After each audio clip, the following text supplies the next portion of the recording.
everybody, I'm Jen, I'm Natalie, and this is Vodka Culture. where we talk about culture and drink some vodka. Yeah. Cheers! So there has been a lot going on recently with protests. Protests in America, the good old US of A. And this, it's surprising to me, and we've talked about this, that the response to so many protesters has been to decry them as traitors. Or to say that if they don't like the country, to leave. Which is so curious because America has a grand tradition of protest. And let's be real, we would not have a country if we hadn't protested. Right, beginning with... the first traitors, the first treasonous people were the founding fathers. Yes. And the Europeans who came over and settled and were very complacent. They were okay, having King George as their leader and doing what the British rule told them, until they began to be, in their minds, taxed unfairly. Right, taxation without representation. And let's be clear, just because this is a big thing of the Tea Party group, the current modern one has claimed that the Boston Tea Party and the first ones were. They're out. I took the last one. Oh. Sorry. That they are reminiscent of the founders who protested taxes, and that's not the case. They didn't protest taxes. They protested being taxed without being represented and having their voice being heard. So they weren't allowed to. They were nobody in Parliament. They were being taxed by the motherland without being represented in the. And on that subject, let's be clear: the Tea Party is the greatest bastardization of the Boston Tea Party that I can imagine. Yeah, and protesting wasteful spending by throwing tea in the river and wasting it. But that's okay. That's not the subject of our podcast. The point is that they were protesting the fact that they were being first it was the Stamp Act. They were protesting on stamps. They fought that or whatever, and then they got after the British. That was settled, and they're fine again. The British then taxed on their tea. And they were like, how can you tax us when we don't have a say in it? So they went out and dumped all the tea out and all started drinking coffee, which is how coffee became so American, because they were drinking it instead of tea. All right, so clearly our country was built on protests. It's always happened. That's the only way anything really has progressed, because people have protested. Well, certainly the Declaration of Independence was a form of protest. Yeah. And, we look at... and treason, some would say. Yes. Then we look at women's suffrage and the civil rights movement. Grew out of protesting. It's the freedoms we enjoy today are the byproduct of protestation. And that's how you get organized protest. That's how you get people to realize you're upset about something. And if you get enough people together, you can have a voice, and that can be heard.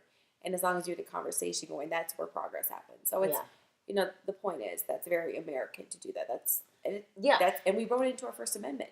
The First Amendment was the freedom of speech, religion, and the right to assemble. That was the first. And freedom of the press. Yeah. So those were like the four. That's what they thought was the most important cornerstones of our government. That we had to have freedom of the press, freedom of religion, and the right to assemble, and freedom of speech. Those were the big things. That it's the First Amendment for a reason. And all of that is rooted in protest. I would argue that there's nothing more American than protest. Mm-hmm. I would agree. And so we have this thing going on with Colin Kaepernick, who has chosen to take a knee during the national anthem. Well, the first was he sat. Yeah, so he sat down, and he didn't stand, which, just in case people care about this part, the rules are that nobody's required. The NFL rules, NBA, all sports, nobody's required to stand. It's not a rule. You don't have to. So there's no way to enforce somebody to stand, because there's no rule that you have to. And so when he was asked why, he explained why. There's many reasons. The injustices of black people being oppressed, the fact that the Star Spangled Banner does not represent him or his people, or, to be frank, a lot of people. And it's a song written, let's be real, about a war. So it's the war. So the War of 1812. Which is 35 years after the United States gained their independence from Britain. They decided that they also wanted Canada. So they were overzealous. They fought British on this. They lost that war, clearly. And in 1812, during the War of 1812, after a battle where bombs were bursting in the air, Francis Key saw that the flag was still standing and wrote this song. And we all sing the very first verse, which, by the way, is all about war and bombs and land of the free, home of the brave. Glory. But then we continue. I'm reading this from Wikipedia, which I know is not an academic source, but fuck it. I've listened. This is the song. And where is that band who so vauntingly swore that the havoc of war and the battle's confusion, a home and a country, should leave us no more? Their blood has washed out their foul footsteps' pollution. No refuge could save the hireling and slave from the terror of flight or the gloom of the grave. And the star-spangled banner in triumph doth wave o'er the land of the free and the home of the brave. Oh, thus be it ever, when free man shall stand between their loved homes and the war's desolation. Blessed with victory and peace, may the heaven-rescued land praise the power that hath made and preserved us a nation. Then conquer we must, when our cause is just, and be this our motto, in God is our trust. And the star-spangled banner in triumph shall wave o'er the land of the free and the home of the brave. And I think the particular thing that is contentious is no refuge could save the hireling and slave from the terror of flight or the gloom of the grave. That's horrific. Mm-hmm. So, and that's it's rightfully he can process that. What gets me about all this is that he's using this voice, and people's response is that he's not showing appreciation to the flag, which, by the way, is cloth. Let's be real. And he's not showing appreciation to his country or to, and this is what gets me, veterans. Like, he doesn't respect the military somehow because of this. No. And one of his arguments is that, people of color have shed blood for this country and they're still not. So it's a protest for veterans too. Like, he's standing for all people, saying veterans aren't getting the respect they deserve. People of color are being oppressed. People of color in the military are being oppressed. So he's, trying to, make America better and standing up for something. And people's response to that, a lot of Trump supporters are, well, if you don't like this country, then leave this country. Which is code for saying, hey, take your black ass back to Africa. Let's be honest. Yeah. That's what they're fucking saying. And it's ironic because that's the message is, Trump's thing is make America great again. So clearly he's complaining about America. His supporters think it's crap now and they want to make it great again. They want to reclaim their country that they feel is being taken from them. How ironic, let's just say. Yeah. So the question is, how is it okay for certain people to complain about America and they're just patriots, and other people to complain about America and they should leave?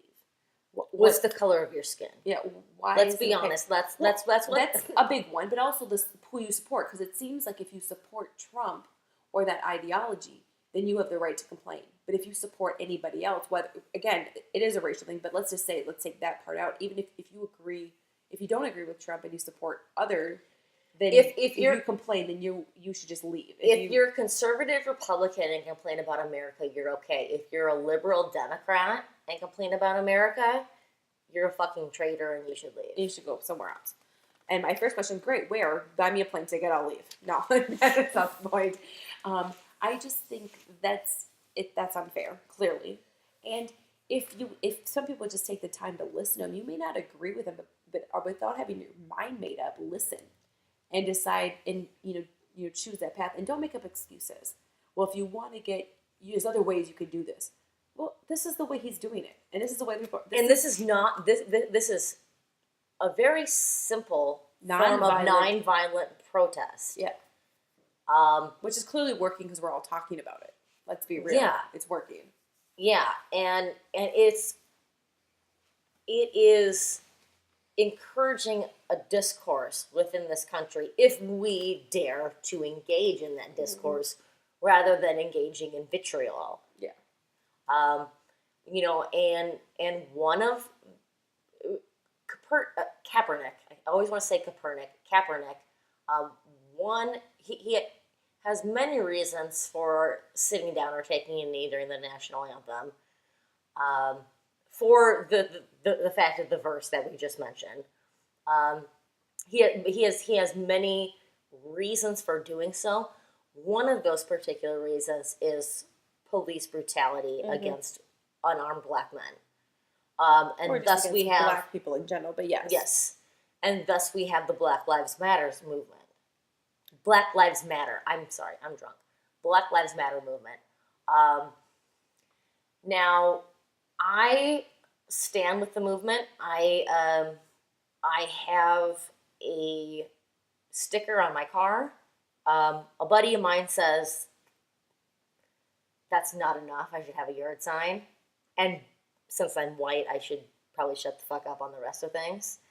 The position of active silence. And I think that's important because I think sometimes, it goes both ways. I think on one hand, you do need white people who have the privilege to speak up and say things to defend, because that's when you have certain privileges, you should use your privilege for good. I agree. So, but on the other hand with that, there are some conversations that white people, frankly, don't have to be a part of. When you're part of every conversation, sometimes it's okay to shut up and just listen to the side. Sometimes you don't have to make the rules. And that's the argument that my friend has made to me, is like, you will never understand what it's like to be black. You can't understand what it's like to be black. And frankly, we don't owe you an explanation. And it's white privilege that makes you think that you're entitled to an explanation. Yes, you're well-intentioned in wanting to understand, but you don't get to know our struggle. And we don't have to explain it to you.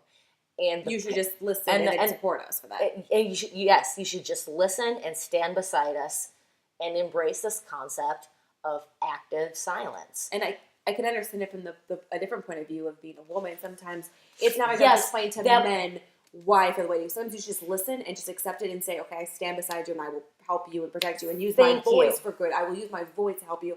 But you don't have to explain to me why I should do it. You shouldn't have to explain to me. No, it's not for me to understand. You live a different life than I do. Yes, thank you, Natalie. That is exactly the parallel we drew. We were having a conversation where I was very confused about why I can't write black characters, and in writing black characters use the N-word, and like my desire to understand the culture and be embraced by it and all that. And we ended up, where I finally saw the light was when we drew a parallel between what it's like to be black and what it's like to be a woman, and more specifically, what it's like to be a survivor of rape. Yeah. We're like, I don't, and I, as soon as that subject came up, I felt like this anger in me rising. Like, fucking A, right, I don't owe anyone an explanation of what it's like to be raped. You just need to understand that it's fucking wrong and you need to punish people. And don't you dare ask me to somehow justify myself or justify my position or explain what it's like to go through this, because you will never understand. You will never understand what it's like to survive something like this. And then ding, ding, ding, the lights went on. I'm like, you know what, you're right. I will never understand what it's like to be black. I was going to say, because even if you're a woman who hasn't done that, there's something that other men won't understand also is just what it's like to walk down the street as a woman. Or what it's like to have a man compliment you out loud about your ass. And then some men will say, well, you're getting complimented. Shouldn't you like that? No. How would you like it? It goes both ways. Like, I don't have to explain why this is horrific. You should just listen to the fact that I'm telling you it is. And accept it as truth. And then just stand beside me. And so that's how I think Black Lives Matter is. Like, I don't have to be a part of the conversation. I can listen to it, actively listen to it, and then say, you know what? I'm on your side. What do you want me to do? What do you need from me to make this progress? What would you like me to do? And so I asked my friend point blank. I'm like, all right, I'm white. I can't understand what it's like to be black. I don't get to have a voice in the discussion. What the fuck? Excuse me. We've been drinking. I like to swear when I've been drinking. And plus, I'm very passionate on this topic. But I asked him, like, what do you want me to do then? What can I do? What is to be my role in this? And he was just like, put up a lawn sign and stand beside us and not shut us down. Let us talk. Give us the forum for it.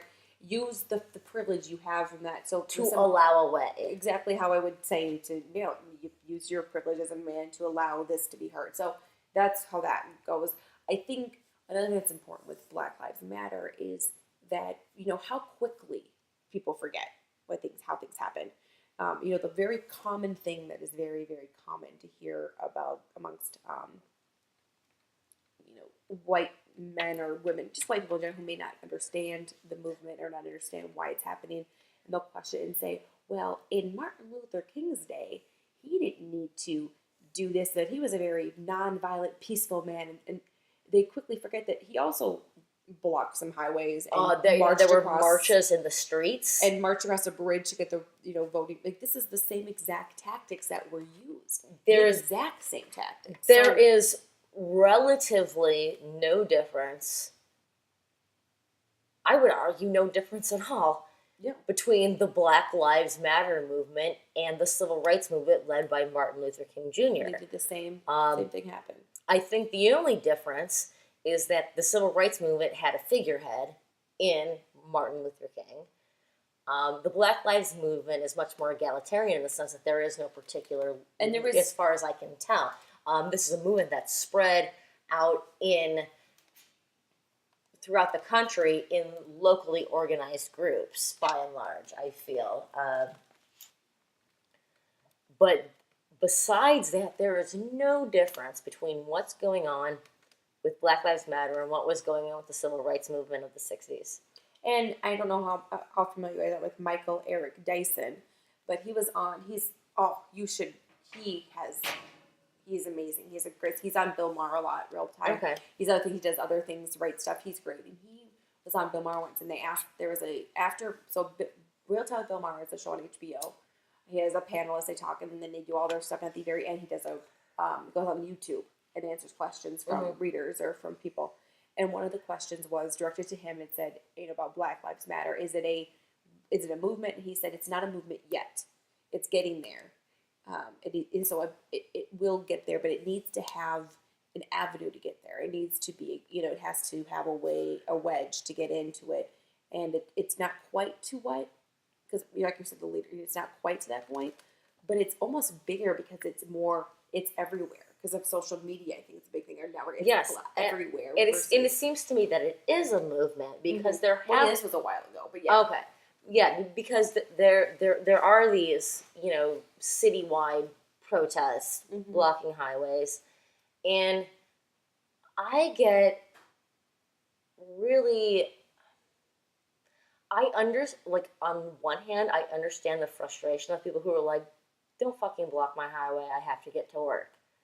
But on the other hand, it's like, this inconvenience, this small inconvenience to your life is nowhere on the scale of the inconvenience of racial prejudice that's being predicated by officers who are sworn to serve and protect. And on top of that, if it is an inconvenience to you, if it's something that is that bothering you, then you know what you should do?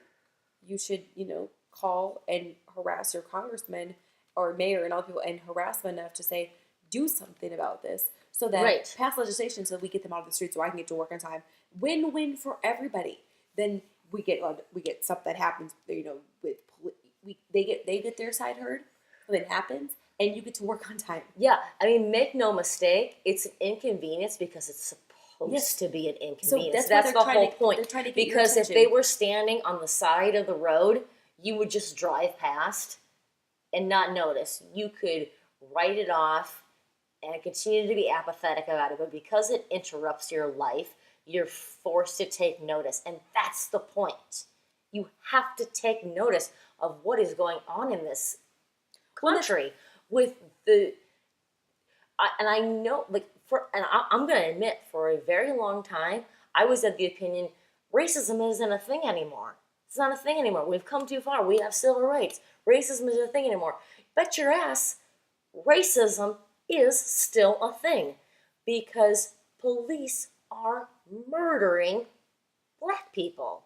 Oh, sorry. Just to respond to the whole police brutality with police are shooting Black men, what I was going to say was that this argument always from the other side is they're not shooting them, they're not getting out of their car and just shooting Black people. They're legitimately scared for their life. And that's their way of defending themselves.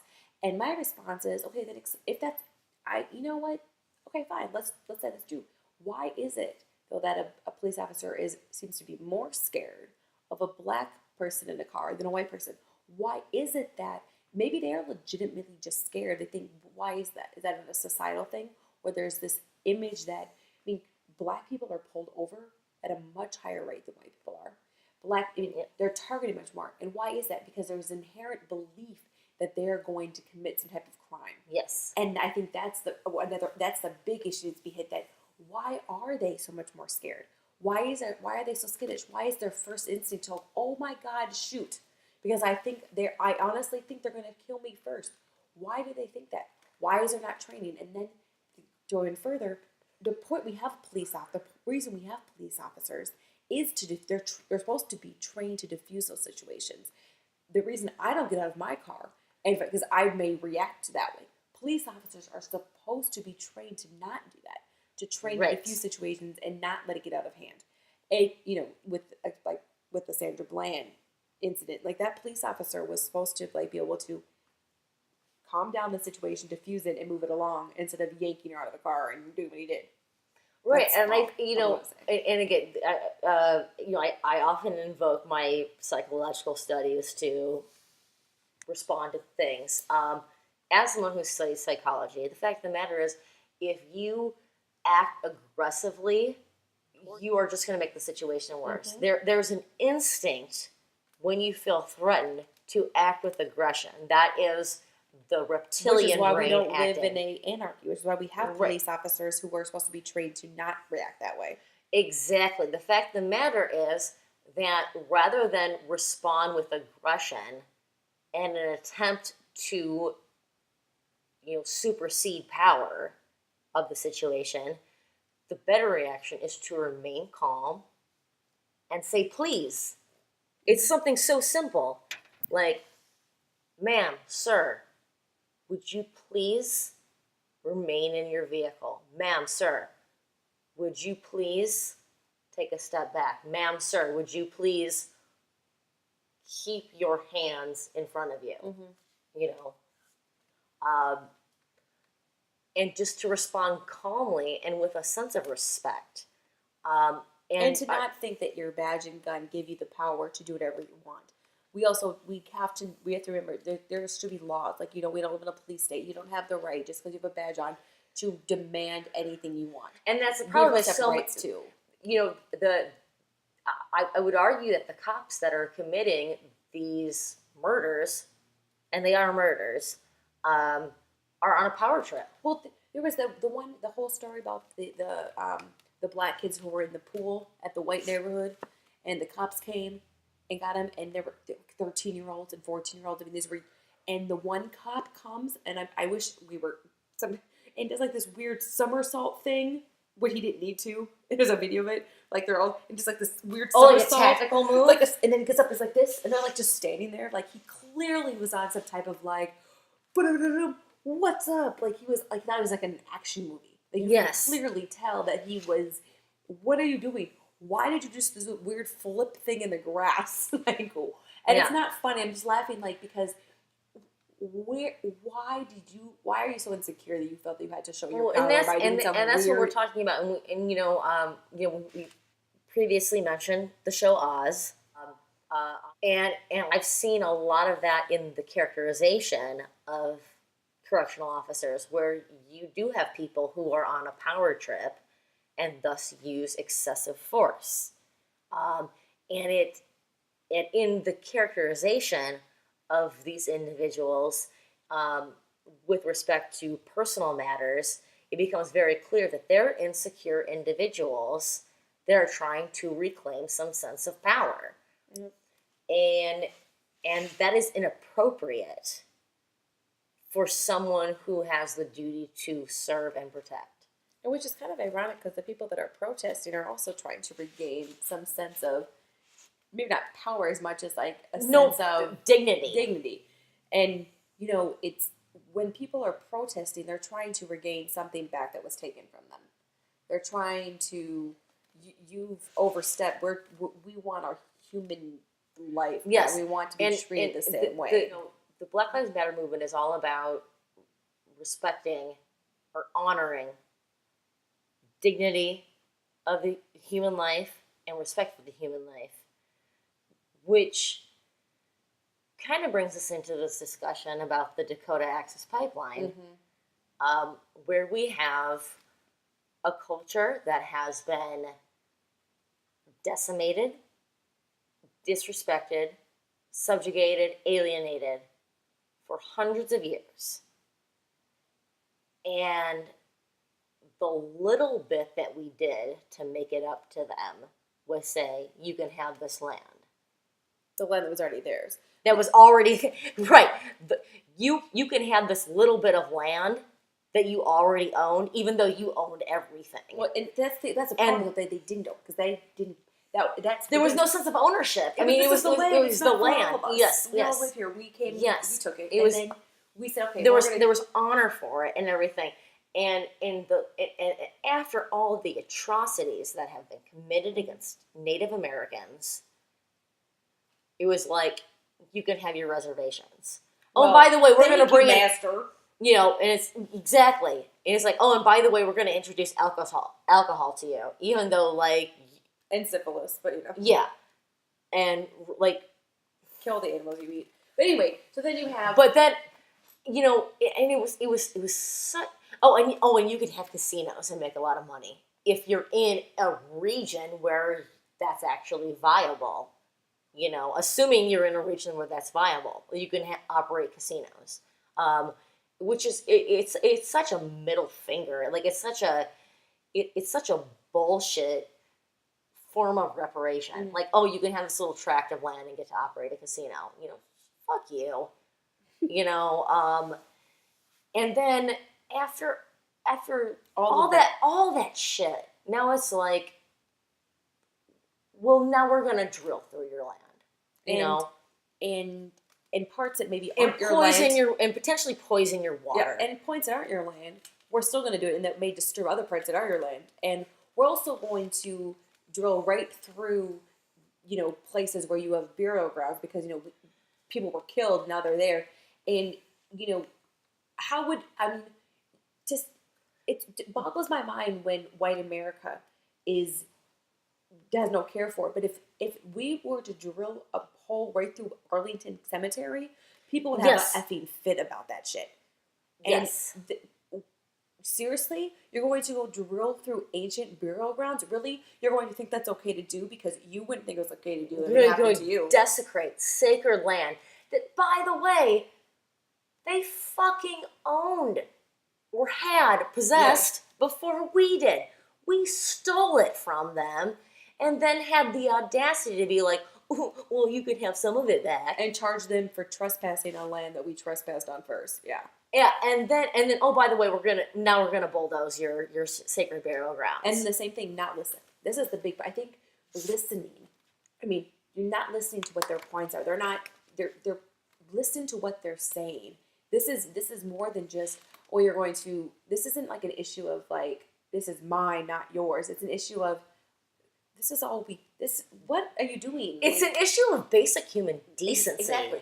This is something that we consider sacred to us. This is land we need, and on top of that, you're going to destroy the entire environment. I mean, okay, even if you're on the side for whatever reason, and I don't think we have an argument for you to convince you, but let's say you're on the side of, well, F it, it's land that's America land or whatever, and you're on that side.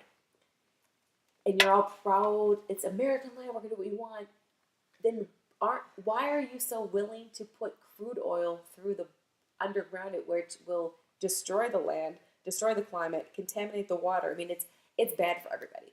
There is nobody that's going to win except for the few people who will have jobs for a few months while they do this. That's it. And it's not going to be sustainable. The amount of money we're going to get from this is not going to nearly compensate for the travesties we're causing on these people, the amount of destroying of our climate and our land. I mean, just in general, you're never going to make up the loss of what's going to happen. Well, and I think that the most rational and reasonable arguments for the other side are A, it will create jobs, albeit temporarily, and B, it reduces our dependence on foreign oil, which I totally understand. But At what cost? Would it not be better to work diplomatically? Well, also, I mean, and this, it's a whole complex conversation. but also, wouldn't it make more sense just to get off the dependence of oil in general? Because the amount of oil we're going to get from this is not going to be enough. You're still going to need oil from Saudi Arabia. We're not going to get nearly enough oil we need to fuel our cars. You're not going to get enough. It's a negligible amount of oil that we're going to get out of this, but at great cost. And I'm not speaking financial. There is a financial cost, but there's the greater cost to the quality of life. You know, the environment, and having fucking basic respect for these people whose land we stole. I mean, Jesus Christ! Like, there's. I laugh when I get awkward. No, I am floored by this. I am too. I like the fact that like how and they're protesting for a reason. They're not protesting. How you think these people are badly? How much worse can we treat the people whose land we stole? The people who were here before us. Like how much worse can we possibly treat Native Americans? I mean, this is sick. No, it is. I agree. It's almost like we're just going to keep. It's just pushing. It's genocide. Oh, yes. It's genocide. Let's call it what it is. It's definitely, and it is, and it's also, there's so many factors involved. It's genocide. It is hateful. It's also putting money before people. The fact that money. I mean, we put money before everything, and the limited amount of money that we're going to get from this, we've decided is more important than the lives of people. Yeah, again, but going back to protest, and these people are out there for a reason, and it's working to some extent because people are listening. People are talking about it. There's a conversation. If they weren't doing this, if people weren't talking about it, then it would have already happened. I mean, the fact that it's been, halted this much, but more, it just needs to stop. At some point, we need to say, as a collective, all right, it's not worth it. We've listened to these people, and we're not going to do it. But, I mean, that's what happened to the TPT. I mean, eventually, you have to just say, it's just unacceptable, and it's... Well, Natalie, you are far more well versed on all the things that are going on in the country and in the world than I am. What I come down to is that we subjugated a nation. Oh, I'm agreeing 100%. Then, in our guilt, we made it was absolutely right guilt. We should have felt guilty for subjugating a nation, for committing the genocide of a nation. And in our guilt, we said, we made a promise. We made a promise. You can have this land. But we kept doing that. And now we're fucking them up the ass. We kept doing that, though. We gave them this, or we gave them. That is such a condescending way to say it. We shouldn't even, and I understand where you're coming from. Like, it sounds like, we gave them land. Like, the phrasing tends to be, well, we gave them this land. No, it was their land, and we took it, and then very righteously, I don't even know what the word is. We're like, well, you can have some of it back. And then we took some more of it back. We gave this part back. Well, we're going to need this part back. And we pushed them even further. Oh, we're going to need some of this land. And we pushed them even further. We're going to need some. And now it's like, now we're gonna dig through your land and bulldoze your burial grounds. I mean, we made a promise. And what fucking good is America's word if we can't even keep our promises to our own people? I mean, what the shit is that? The whole history of protest has been about doing what is right and just and good. And, beginning from opposing taxation without representation to now being like, keep your fucking word to your people. And also, and in between, progressing from, when we wrote the Declaration of Independence, the independence was for white men who owned land. So you had to be a white male who owned property. and we've had to progress from that point to include people who did own property, to And include people that weren't white, to include people that weren't men, and it's taken us a long time. And thank God we've made those amendments. And it's been through protest. But it has been through protest. There's nothing more American than There's nothing more American than protest. So the next time you see somebody protesting and you want to call them a traitor, remember they are doing the most American thing that they can do. I would agree. So with that being said, until next time, I'm Jen. I'm Natalie. Drink up. Cheers. Cheers.